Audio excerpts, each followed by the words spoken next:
far as the fuel crisis are concerned, this is a Modi government-made disaster. The government can bring in a lot of relief for the common people. It can bring down the excise duty, which is going to bring in a lot of respite. The government has made up its mind that it's going to fill up its kitty by actually breaking the backs of the common man, and that's exactly what is happening. The government has increased excise duty almost 13 times. It has amassed 24 lakh crore rupees. It refuses to give any respite. People of this country are willing to share the burden when times are tough. But when crude oil prices went down to $19 a barrel, did you and I get any respite on our fuel bills? And I think the answer to that is a no. This government has made up its mind. And I think it's very insensitive, because at a time like this, when economic slowdown has happened, when people have lost their jobs, wages have been cut, to have these steep prices for fuel, which have a spiraling impact on every commodity and everything of daily use, only an insensitive and, I might add, an immoral government will do. And many of the Chhattisgarh MLAs are camping in Delhi. Does this seem like a problem for the Congress right now? There's an impending situation in Punjab. Now looks like an impending situation in Chhattisgarh. What's really happening with it? No, I don't think there's any situation, or quote-unquote what you said, impending situation in Chhattisgarh. We have a very well-run government. They are well-meaning people. Look, ours is a democratic party. We are not ruled by one master, one rule. We are a democratic party, and as a democratic party, we dissent, we debate, we disagree. We have rumblings within, and we are very public with that. Should our leaders be talking publicly? Perhaps a little less. But this is what democratic parties that come out of freedom struggles, this is how we behave. If you were the BJP, cut from one cloth, being run by one leader, going to one shakha to be trained, you could be a replica of that fabric. We are not. And the Supreme Court has come down heavily on the farmers, saying, will you strangulate Delhi city? Will you perpetually block the highways? What would you make of a statement like that? With all due respect to the Honorable Supreme Court, the farmers are not blocking the city of Delhi. They were willing to come and talk to the government of the day. I want to place two facts on record here.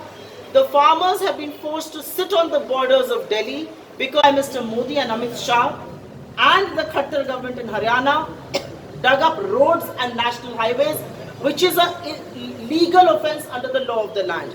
The farmers are forced to sit outside Delhi and protest because the government of the day has refused to have conversations with them.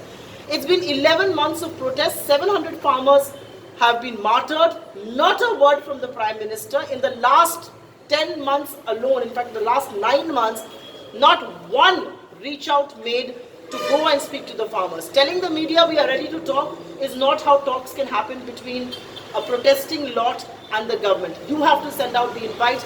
Not a single invite has gone from January, when the Prime Minister said I'm one phone call away, to now to meet the farmers. What's happening in Punjab, ma'am? Since Chief Minister Amrinder Singh said that he will not stay in Congress and he will not join BJP as well. Amrinder Singh is an extremely respected congressman. He has been a Congress soldier for long. He's been the Chief Minister for 9 years, 9 months if I'm not wrong, if my memory doesn't fail me. He's respected. To change is the very symptom of life. Our MLAs, our elected MLAs felt there was a leadership change required in Punjab, which is what we did. That leadership change happened, and we created history by getting Mr. Channi to be the Chief Minister, who was the choice of the MLAs. He's the first Dalit Chief Minister of Punjab. I challenge the BJP, which has government in 17 states, to show me one Dalit Chief Minister. That's the empowerment that we talk about. There will always be rumblings within a party. There will always be people who will disagree with the decision. I hope Captain Saab will come around and understand that he's a very valued senior colleague, a very valued senior soldier of the Congress, and he will continue to fight for the justice, for the rights of this people. Ma'am, last question, ma'am. Paramveer, the IPS officer, there's no trace of him. You are in coalition in Maharashtra with the Shiv Sena. What seemed to have happened there? It baffles me. There are reports that I've seen that he's gone to Russia or other things. I don't know too much on that matter, but whatever little I know is very baffling. One last question for the national carrier Air India. How do you see this, ma'am? Tata Sons was the highest bidder. I think life comes a full circle for Tata Sons. If you remember, Air India was privatized. It was started by, it was started by the Tata Group. It was started by the Tata Group. I will only say one thing here. The kind of language that we saw India's Commerce Minister Piyush Goyal use against the Tata Group, I hope they weren't under pressure. The kind of language being called anti-nationals by India's Commerce Minister, I hope they have done this out of their own free will. I hope they haven't been coaxed or pressured into it, because this government uses tactics like that. And proof of that was in the public domain, the way the Commerce Minister addressed the CII. Thank you. ನಾನು ತಮ್ಮಲ್ಲಿ ಕ್ಷಮೆ ಯಾಚಿಸ್ತೇನೆ ತಮಗಾದಂಥ ಅನಾನುಕೂಲಕ್ಕಾಗಿ. ಇವತ್ತಿನ ಪತ್ರಿಕಾಗೋಷ್ಠಿಯನ್ನು ಉದ್ದೇಶಿಸಿ ನಮ್ಮ ಅಖಿಲ ಭಾರತ ಕಾಂಗ್ರೆಸ್ ಸಮಿತಿಯ spokesman ಆಗಿರ್ತಕ್ಕಂಥ ಸುಪ್ರಿಯರವರು ಮಾತಾಡ್ತಾರೆ. ಅದರ ಜೊತೆ ಈ ಪತ್ರಿಕಾಗೋಷ್ಠಿಯಲ್ಲಿ ನಮ್ಮ ವಕ್ತಾರರಾಗಿರ್ತಕ್ಕಂಥ ಭವ್ಯ ನರಸಿಂಹಮೂರ್ತಿಯವರು, ರಾಮಚಂದ್ರಪ್ಪನವರು, ಆಗ ಅವರು, ಸಲೀಂ ಅವರು ಇದ್ದಾರೆ. ಈ ಪತ್ರಿಕಾಗೋಷ್ಠಿಯ ಒಂದು ಹೇಳಿಕೆಯನ್ನು ಕೂಡ ತಮಗೆಲ್ಲ ಕೂಡ ವಿತರಿಸಲಾಗ್ತದೆ. ಅವರ ಪತ್ರಿಕಾ ಹೇಳಿಕೆಯ ಒಂದು ಗೋಷ್ಠಿ ಮುಗಿದ ನಂತರ ಪ್ರಶ್ನೋತ್ತರಕ್ಕೆ ಕೂಡ ಅವಕಾಶ ಇರ್ತದೆ. ಮತ್ತೊಮ್ಮೆ ತಮ್ಮೆಲ್ಲರಿಗೂ ಕೂಡ ನಾನು ಸ್ವಾಗತವನ್ನು ಮಾಡ್ತೇನೆ. ಈಗ ಶ್ರೀಮತಿ ಸುಪ್ರಿಯಾರವರು ತಮ್ಮನ್ನು ಉದ್ದೇಶಿಸಿ ಪತ್ರಿಕಾಗೋಷ್ಠಿಯಲ್ಲಿ ಮಾತಾಡ್ತಾರೆ. आप सब लोगों का स्वागत है. I shall first speak in Hindi and then I will repeat whatever I have to say in English. I come to you with a very, very important subject, and this is a matter of grave national concern. मैं आज आपके सामने एक बहुत ही अहम मुद्दे को लेकर आई हूँ, और हमारे कोलीग्स इस हफ्ते, कल भी, आज भी, और Madam will be comfortable in English than in Hindi. are going to state capitals and talking about this. This is a matter of grave national concern, and this impacts each of our individuals in this country. It's also a threat to national security. And this is about a huge drug syndicate that's happening in this country. About 17 days back, heroin, about 3,000 kgs of heroin worth 21,000 crore rupees was seized in Gujarat at the Adani Mundra airport. But what followed in public life was complete silence by the government and pin drop silence by large sections of the media. Some of you have put it out, but I would still want to assert the large section of electronic media has chosen to be conspicuously silent on this. The heroin, which was fraudulently branded as semi-cut talcum powder, has been imported from Afghanistan by Ashi Trading Company based out of Visakhapatnam. Their owners, Sudhakar Machavaram and his wife Govindaraju Vaishali, have since been arrested. But Ashi Trading Company merely paid 4 lakh rupees for trading and handling of this consignment. They are a very small import agent. One still doesn't know who the real drug syndicate is. One doesn't know who the real owner of this imported heroin is, because it's impossible to imagine that a small trading company will be able to import such huge consignments of drug. But this is not the only consignment that came to India. This was seized on the 9th of June this year from the same trading company and from the same airport, from the same seaport in Gujarat, the Adani Mundra port. About 25,000 kgs of heroin worth 1.75 lakh crore rupees came in from Afghanistan, and it was sent by Messrs Hassan Hussain Limited. One doesn't know where this heroin has gone. This heroin has now been disseminated in the Indian market.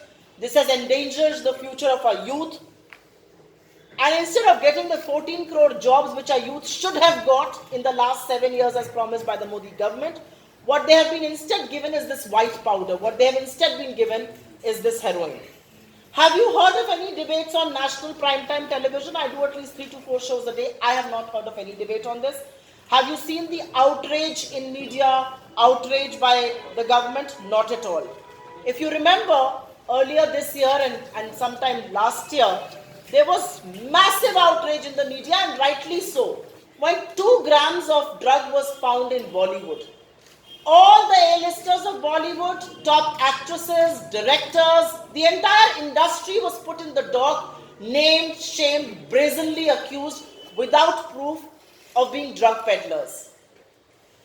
And today, 3,000 kgs of heroin is seized and not a word. Do you believe this is possible without the official patronage at the highest level? I think this is a question to ponder over. Do you believe a small trading company in Andhra Pradesh can bring in such huge drug consignments? Don't you believe, like me and like a lot of my other colleagues and well-meaning people, that official patronage at the highest level is required for this? You will be surprised to know that the Narcotics Control Bureau, which is the apex agency to clamp down on the drug cartels to find out seized drugs, has not had a Director General for the last 18 months. A year and a half, the position of Director General is lying vacant. You will also be surprised to know that this consignment was seized not by some strategic seizure search operation. It was a routine check by the Department of Revenue Intelligence in which they found this drug. So at no level of the government has a concerted effort or strategy been made to find out who's bringing in these drugs, where is this drug going. It's coming from Afghanistan, which is now in the hands of the Taliban. Nobody's thinking, nobody's talking about that, nobody's losing sleep over it. It's also important to point out here that while the government kept absolutely mum and quiet, the Narcotics, Drug and Psychotropic Substances Special Court in Bhuj has in fact directed the Directorate of Revenue Intelligence to investigate if the Mundra Adani port, its management and its authority gained any benefits from the import of 3,000 crore worth of heroin, which was seized and which was coming in from Afghanistan. I have 10 questions for the Modi government and I want to place them before you. Question number 1. Isn't the seizure of over 3,000 kgs of heroin unprecedented? And does it not point to a major crime syndicate operating freely in India which endangers the future of our people? That's question number 1. Question number 2. Where has the 25,000 kgs of heroin which came in June gone? Why has no attempt been made to find out what was the end use of that heroin? It's freely roaming in Indian markets. Please put your phones on silent. Thank you. What is the premier agency like Narcotics Control Bureau or the ED or the CBI or the DRAI doing? Are they only being going to use as BJP frontals to settle petty political scores and to topple democratically elected governments? Where are those agencies?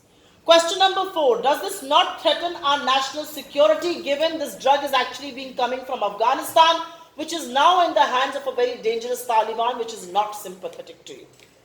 Question number 5. Can an import of this magnitude be done without official political patronage at the highest level? And why are the Prime Minister, the Home Minister and the government at large conspicuously silent about this entire thing?